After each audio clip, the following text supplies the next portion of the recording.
Maybe if you ate salad instead of burgers, you wouldn't look like such a whale. The words cut through the restaurant like a knife. Jonathan Smith's hands froze midair, his daughter's crayon still suspended between his fingers. He'd been trying to mind his own business, trying to stay in his safe little bubble like he always did, but something about those words, the cruelty dripping from them, the way they were designed to destroy, made his blood run cold. This was supposed to be a simple dinner, a celebration. Summer had gotten straight A's, and she'd picked Roselli's because she loved their breadsticks. That's all this evening was meant to be. But now, a stranger at the next table was being torn apart in front of a crowded restaurant, and Jonathan could feel something inside him breaking open. Something he'd kept locked away for 7 years. If you've ever watched someone be humiliated and felt that burning need to do something, anything to stop it, then you know exactly what happened next. Before we continue, please tell us, where in the world are you tuning in from? We love seeing how far our stories travel. The evening had started normally enough. Jonathan had picked Summer up from school at 3:30, helped her with homework at the kitchen table, and watched her dance around the living room when he told her they were going out to celebrate her report card. "Can I get the spaghetti with the big meatballs?" she'd asked, her eyes sparkling. "You can get whatever you want, sweetheart. You earned it." Now they sat by the window at Roselli's, soft lighting casting a warm glow over the wooden tables and the rich smell of garlic bread filling the air. Summer was coloring a T-Rex on her kids' menu, or at least that's what she claimed it was. To Jonathan, it looked more like a lumpy potato with teeth. "Daddy, do you think dinosaurs would have liked breadsticks?" Summer asked, completely serious. "I think dinosaurs would have loved breadsticks." This was his world. This right here. Work, summer, and quiet evenings where nothing unexpected happened, nothing that could hurt them. Movement caught his eye, the hostess leading a woman to the table beside them. She was in her early 30s, larger-bodied, with soft blonde hair pulled back in a ponytail. She wore a beige dress that looked carefully chosen, and her hands fidgeted with her napkin as she settled into her chair. There was something gentle about her face, something kind in her eyes, even though they carried a weight of nervousness. Jonathan looked away quickly. Not his business. He had enough to manage in his own life. Summer kept coloring, humming a song from school. 10 minutes passed. The woman, still alone, kept glancing at the door, smoothing down her dress, checking her phone. Then a man arrived. Tall, lean, expensive button-down shirt. The kind of guy who walked with the confidence of someone who'd never been told no. He spotted the woman and approached her table, and even from where Jonathan sat, he could see the immediate shift in the man's expression. Disappointment. No, worse than that. Disgust. Jonathan's jaw tightened. He tried to focus on Summer's drawing, but the tables were close, and the restaurant's gentle music wasn't enough to drown out what happened next. "You must be Chloe," the man said, his voice flat as he sat down. "Anna mentioned she was setting us up." "Yes, hi." The woman, Chloe, sounded nervous but hopeful, like she was trying to make the best of an already awkward moment. "It's nice to finally meet you. Anna's told me so much about—" "Listen," the man cut her off, and something about his tone made Jonathan's hands clench under the table. Jonathan glanced over despite himself. Summer was still oblivious, adding purple spikes to her dinosaur. "I'm sorry, but this can't work." The man's voice was loud enough now that nearby tables were beginning to notice. "I can't be with someone who's twice my size. Anna never told me you were this big." Jonathan watched Chloe's face crumble, watched her eyes go wide with humiliation, watched the hope drain out of her like someone had pulled a plug. The man stood up, and Jonathan felt his pulse quicken. This couldn't be happening. Not here, not in front of everyone.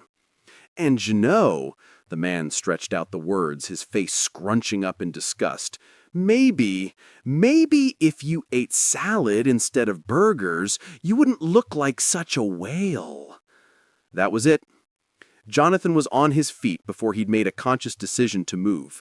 7 years of playing it safe, of hiding, of protecting himself from the world, all of it shattered in an instant. That's enough. His voice came out low and dangerous, surprising even himself. The man turned, eyebrows raised in annoyance. "Excuse me?" I said, "That's enough." Jonathan stepped closer, and he felt something unlock inside his chest. Something that had been dormant for too long. You don't get to talk to another human being like that. This is none of your business, buddy. You made it everyone's business when you decided to humiliate her in a crowded restaurant.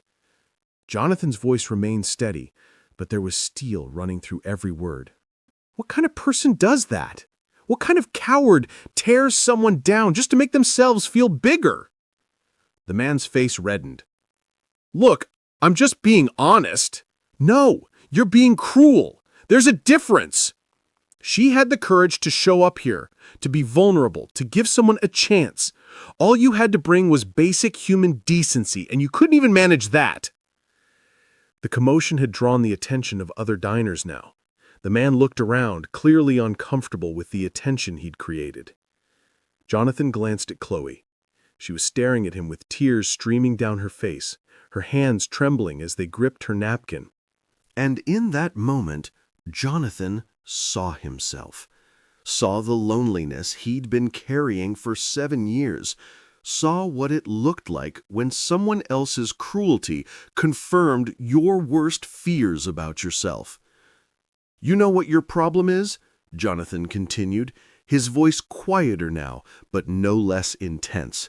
"You think you're being honest, but really you're just showing everyone here exactly who you are. A coward who needs to tear others down because you have nothing real to offer." The man scoffed, a smirk playing at his lips. "Whatever, dude. You want to play hero for her? Be my guest." He gestured dismissively toward Chloe. "Maybe you two deserve each other, both clearly desperate." He threw some cash on the table. "I've got better things to do than waste my evening on this circus."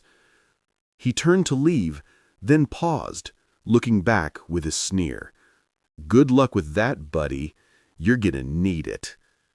Then he stalked toward the exit, shaking his head like he was the victim in all of this. As soon as he was gone, the restaurant seemed to exhale collectively. Jonathan stood there, adrenaline still coursing through him, suddenly very aware that his 7-year-old daughter had witnessed everything. He turned to check on Summer, worried he'd scared her. But Summer was standing on her chair, clapping. "You were like a superhero, Daddy," she announced to the entire restaurant. The tension broke. A few people laughed. Someone at the bar started clapping too, and then a few others joined in. Jonathan felt his face heat up as he returned to their table, but not before catching Chloe's eye one more time. "Thank you," she whispered, her voice barely audible over the noise. He nodded, not trusting himself to speak, and sat down heavily in his chair. Summer was practically bouncing. "Daddy, that man was so mean. You were so brave." Jonathan's hands were still trembling slightly. "I couldn't let him keep talking to her like that. It's not right to treat people that way. That lady looks sad. Maybe she wants to have dinner with us, so she's not alone." Jonathan opened his mouth to say no, to retreat back into their safe little world where nothing unexpected happened and no one could get hurt.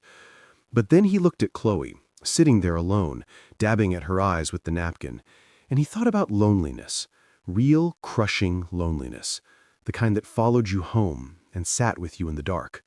The kind he'd been living with since the night his wife died. Before he could overthink it, he stood up again and approached your table. "Hi," he said, feeling awkward now that the adrenaline was wearing off. "I'm Jonathan. That's my daughter, Summer. We were wondering if you'd like to join us for dinner. You shouldn't have to sit here alone after that."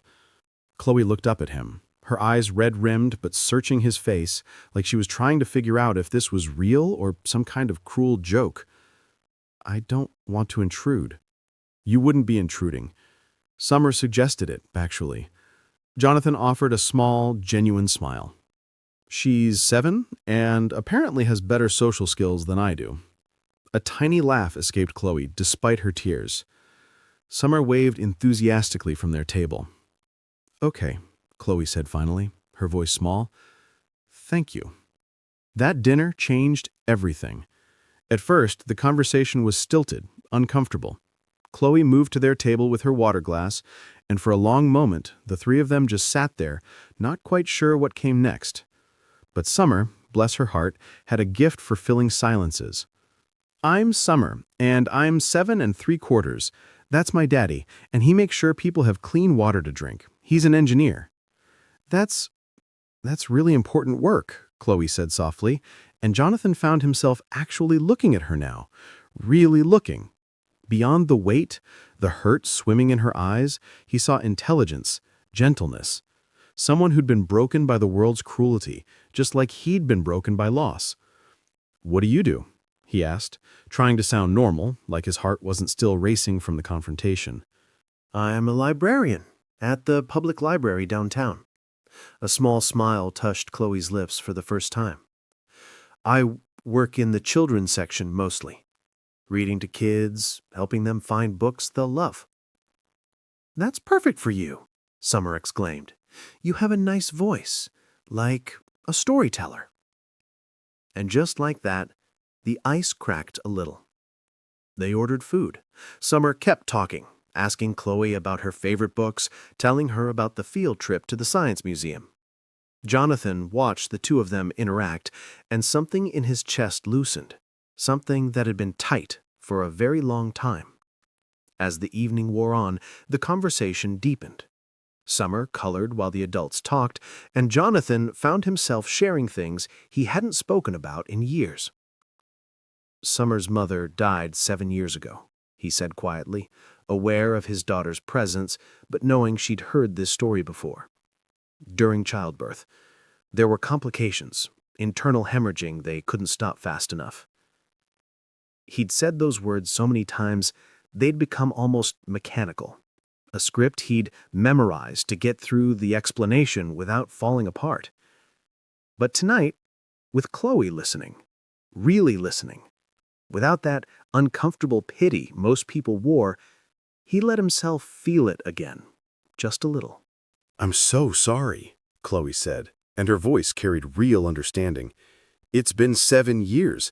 Summer never got to know her mother, but I tell her stories, show her pictures." Jonathan glanced at his daughter, who was now drawing what appeared to be a library.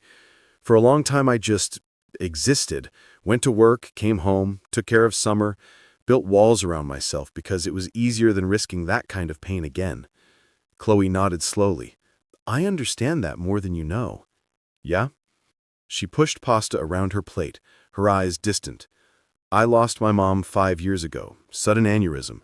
One day she was fine, the next day she was just gone.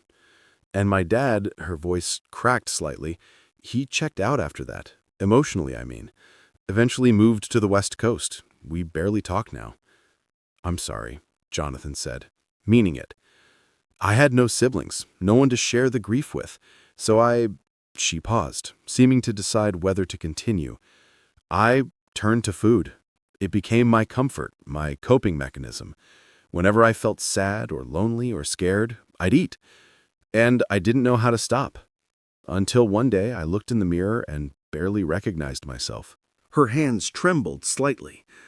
"I know I need to make changes, but it's hard when you hate yourself, when you feel like you're already a lost cause."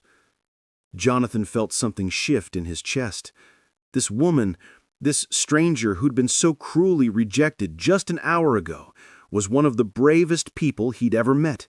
She was sitting here, vulnerable and honest, despite every reason to hide. "You're not a lost cause," he heard himself say, his voice firm. "You're just hurting. There's a difference." Their eyes met across the table, and in that moment, Jonathan felt something he hadn't felt in 7 years. Recognition, like looking into a mirror and seeing someone who understood what it meant to be broken and still trying to survive. "Thank you," Chloe whispered, for standing up for me. For this. No one's ever... She didn't finish, but she didn't need to. Summer looked up from her drawing. Chloe, do you want to come to my art show at school next week? We're displaying our projects in the cafeteria. Jonathan opened his mouth to say that was probably too much too soon, but Chloe's face lit up. I'd love to, she said. And that's how it started. Over the following weeks, Jonathan found himself thinking about Chloe constantly. He'd gotten her number that night, ostensibly so Summer could text her about the art show, but really because he couldn't bear the thought of letting her disappear from his life. Couldn't bear the thought of her going back to that crushing loneliness he recognized so well. They started meeting for coffee on Saturday mornings, then lunch during his work breaks, then weekend outings with Summer, who'd taken to Chloe immediately, like she'd been waiting her whole life for another adult to love. Slowly, carefully, Jonathan felt his walls coming down. Chloe made him laugh, really laugh, for the first time in years. Not the polite chuckles he gave at work or the smiles he wore for Summer's sake, but genuine, deep-in-your-belly laughter that left him breathless. She listened when he talked about his late wife without that uncomfortable pity most people wore. She understood that grief wasn't a problem to be solved or a phase to move past. It was just part of him now, woven into who he was. And she understood loss, real, crushing, life-altering loss. Jonathan started accepting invitations from his colleagues, started showing up to Summer's school events and actually talking to other parents instead of hovering by the exits. Started living instead of just existing. But it was Chloe's transformation that struck him most. 3 months after that first dinner, they sat on a park bench watching Summer play on the swings. The spring air was warm, and Chloe looked different somehow. Not physically. She was still the same size, still wore her hair in that simple ponytail, but there was something lighter about her, something that hadn't been there before. I started seeing a therapist, she said, her eyes following Summer's arc through the air. About emotional eating, about using food to cope with feelings instead of actually feeling them. That's really brave, Jonathan said, meaning it. I'm also joining a gentle yoga class. She turned to look at him, and there was a vulnerability in her eyes that made his heart ache. Not because I hate my body, not because I'm trying to become someone else, but because I want to feel stronger. I want to have the energy to live my life fully, a real life, not just existing. Jonathan understood that more than she knew. You know what's funny? Chloe continued, a soft smile playing at her lips. I spent so many years thinking I needed to change my body to be worthy of love, to be worthy of respect. But you and Summer, her voice cracked slightly, you've shown me that I am enough exactly as I am, that my worth isn't measured by a number on a scale. Jonathan felt something unlock in his chest, something he'd been holding on to without realizing it. Chloe, He struggled to find words, this man who'd been emotionally closed off for so long. You've changed something in me. You and Summer have given me a reason to live again, not just survive. You've shown me that it's okay to be vulnerable, that it's okay to let someone in, even when you're terrified. You did the same for me, she whispered, reaching for his hand. That night, when you stood up for me, no one had ever done that before. You made me feel like I mattered, like I was worth defending, worth knowing. You are worth it, he said firmly, squeezing her hand. You're worth everything. On the swing set, Summer called out, Daddy, Chloe, watch how high I can go. They both turned, smiling, and Jonathan realized with startling clarity that he was falling in love with this woman.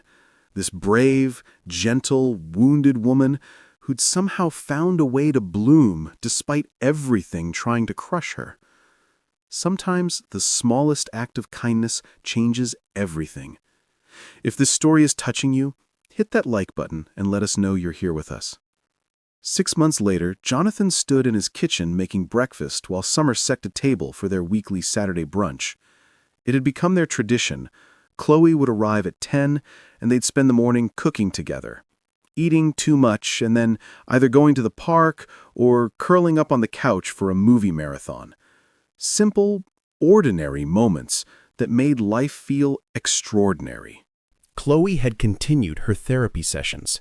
She'd stopped using food as an emotional crutch and learned to actually sit with her feelings, to process them instead of burying them under layers of comfort eating. She'd started a book club at the library that had become wildly popular, giving her a community of people who valued her mind and her heart. She was still the same size, still beautifully herself, but she carried herself differently now, with confidence, with the quiet dignity of someone who'd fought hard for her own worth and won. And Jonathan had changed too. He'd opened his heart again, let people in beyond just his daughter. He'd gone out for drinks with colleagues. He'd hosted a barbecue in his backyard. He'd stopped hiding from life. The doorbell rang, and Summer raced to answer it. "Chloe!" she shrieked, launching herself into the woman's arms. Jonathan watched them embrace, his heart so full it almost hurt. Chloe had become part of their family, part of their healing. She'd helped Summer process feelings about the mother she never knew. She'd helped Jonathan forgive himself for surviving when his wife hadn't. That evening, after dinner, when Summer had gone upstairs to brush her teeth, Jonathan led Chloe out to the front porch. The evening air was warm, carrying the scent of freshly cut grass and honeysuckle from the neighbor's garden. They sat on the porch swing, the gentle creak of the chains the only sound between them. Chloe leaned against his shoulder, her fingers intertwined with his. "This is nice," she murmured, "peaceful."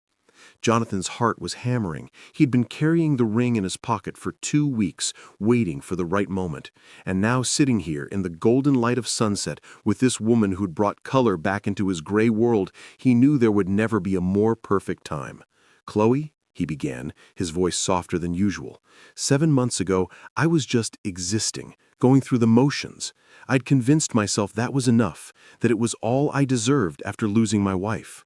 She lifted her head to look at him, her eyes searching his face.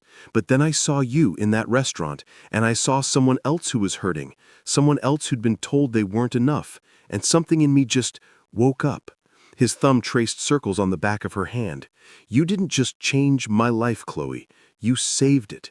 You reminded me what it means to feel again, to laugh, to hope." Tears were already forming in her eyes. You showed Summer what it looks like when someone loves you for exactly who you are. And you taught me that it's okay to be vulnerable, to let someone in, even when you're terrified it might break you again. He slid off the swing and onto one knee, and Chloe's hands flew to her mouth, a small gasp escaping. "I don't have a fancy speech prepared," Jonathan said, his voice thick with emotion, as he opened the small velvet box. "But I know that I want to spend the rest of my life making you feel as valued and loved as you've made me feel. I want to be the person who reminds you every single day that you are extraordinary, just as you are." The ring caught the fading sunlight, a simple band with a modest diamond, nothing extravagant, but chosen with care. "Chloe Williams, will you marry me?" She couldn't speak.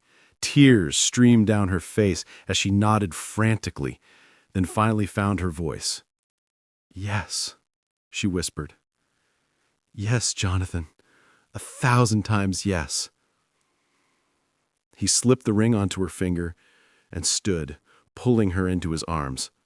They held each other as the last rays of sunlight painted the sky in shades of pink and gold. Two broken people who'd found a way to be whole, together. From the upstairs window, Summer pressed her face against the glass, grinning from ear to ear. She'd known Daddy was going to propose. He'd asked her permission first, after all. And she couldn't have been happier. 6 months later, on a perfect autumn day, they got married. The ceremony was small and intimate, held in the same park where Jonathan and Chloe had spent countless afternoons watching Summer play. White chairs were arranged in neat rows on the grass. and string lights had been hung between the trees, waiting to twinkle as evening fell. Summer was the flower girl, wearing a lavender dress she'd picked out herself, carrying a basket of wild flowers and rose petals. She took her job very seriously, walking down the aisle with careful, measured steps, scattering petals like precious gems. When Chloe appeared at the end of the aisle on the arm of her uncle, the only family member who'd made the effort to stay in her life, Jonathan felt his breath catch. She wore a simple ivory dress that made her look radiant. But it was her face that made his heart swell. She was glowing, confident, happy in a way that had nothing to do with anyone's approval but her own. As she reached him, he took her hands and they spoke their vows under the open sky. "I promise to be your safe place," he said, his voice steady despite the emotion welling in his chest. "To remind you of your worth on the days you forget. To choose you every single day for the rest of my life." Chloe's voice trembled but held strong. "I promise to bring light into your darkest moments, to love Summer as my own, to show you that letting love in was the bravest thing you ever did. And I promise to never stop fighting to be the best version of myself, not for you, but with you beside me." When they kissed, Summer cheered louder than anyone, and the small gathering erupted in applause and laughter. That night, as they danced under the string lights to a song Summer had helped pick out, Jonathan held his wife close and thought about the man he'd been a year ago, isolated, afraid, convinced that his story had already ended. He'd been so wrong. This was just the beginning. 1 year later, the park was alive with the sounds of summer. Jonathan spread out their large checkered blanket under their favorite oak tree, while Summer unpacked the picnic basket with the enthusiasm only an 8-year-old could muster. "Sandwiches and the potato salad and, oh, brownies!" she announced each item like a grand discovery. Chloe laughed, settling onto the blanket with a contented sigh. "You'd think we never feed you, Summer." "These are special picnic brownies, Chloe. They taste different outside." Jonathan sat down beside his wife, pulling her close. Over the past year, their life had fallen into a beautiful rhythm. Morning coffee together before he left for work, story time with Summer before bed, weekend adventures and quiet evenings on the porch, the ordinary moments that made a life extraordinary. Chloe had continued to grow and heal. Her book club at the library had expanded, giving her a thriving community. She swam regularly at the rec center because she loved how it made her feel. She learned to nourish her body with kindness rather than punishment. She was still the same size, still beautifully herself, but she carried herself with the quiet confidence of someone who knew her worth wasn't measured by anyone else's standards. As they ate, Summer chattered about her upcoming school play and her new favorite book series. Jonathan watched his daughter and his wife together, his heart so full it almost hurt. Then Chloe reached over and took his hand, her fingers trembling slightly. "John," she said softly, and something in her tone made him turn to her fully. "I have something to tell you, something I found out yesterday." Jonathan's heart started to race. "What is it?" She glanced at Summer, then back at him, and placed his hand gently on her stomach. "We're going to have a baby." The world seemed to stop. Jonathan stared at her, his mind struggling to process the words. A baby. They were going to have a baby. Are you serious?" His voice came out as barely a whisper. Chloe nodded, tears spilling down her cheeks. "I'm serious, John. We're pregnant." Summer, who had been listening after all, dropped her sandwich. "I'm going to be a big sister?" "You're going to be a big sister," Chloe confirmed, laughing through her tears. Summer launched herself at Chloe, wrapping her arms around her middle. "This is the best day ever!" Jonathan pulled them both into his arms, his own eyes burning with tears he didn't bother to hide. He held his family, his whole, beautiful, unexpected family, and felt something he hadn't felt in over 8 years: complete and utter joy. "I love you," he whispered into Chloe's hair. "I love you so much." "I love you too," she whispered back. "Both of you. All of us." They stayed like that for a long moment, wrapped in each other's arms under the oak tree, the summer sun warm on their faces. And Summer pulled back, her face serious. "Can we name the baby something cool, like Rainbow or Storm?" Jonathan and Chloe burst out laughing, and Summer grinned, pleased with herself. As the afternoon stretched on, they played frisbee and ate brownies and watched clouds drift across the perfect blue sky. And when the sun began to set, painting everything in shades of amber and rose, they packed up their picnic and headed home together. Home. That's what they'd built. Not just a house, but a home filled with laughter and love and second chances. Jonathan glanced back at the park one last time, thinking about that night in the restaurant, about the choice to stand up, to speak out, to offer kindness to a stranger who was hurting. One moment, one choice, and it had changed everything. He reached for Chloe's hand, and she squeezed back, their fingers intertwined as Summer skipped ahead of them, singing a made-up song about being the best big sister in the whole wide world. And Jonathan smiled, knowing that whatever the future held, they would face it together. Friends, if this story touched your heart the way it touched mine, if it reminded you of the power we all have to change someone's life with a simple act of kindness, please don't just watch and walk away. Hit that subscribe button and join our Soul Live Stories family for more stories that restore your faith in humanity. Share this story with someone who needs to remember that kindness is never wasted. And drop a comment below. Tell us what moment hit you the hardest. We read every single one. Until next time, keep lifting souls, keep spreading kindness, keep believing in second chances.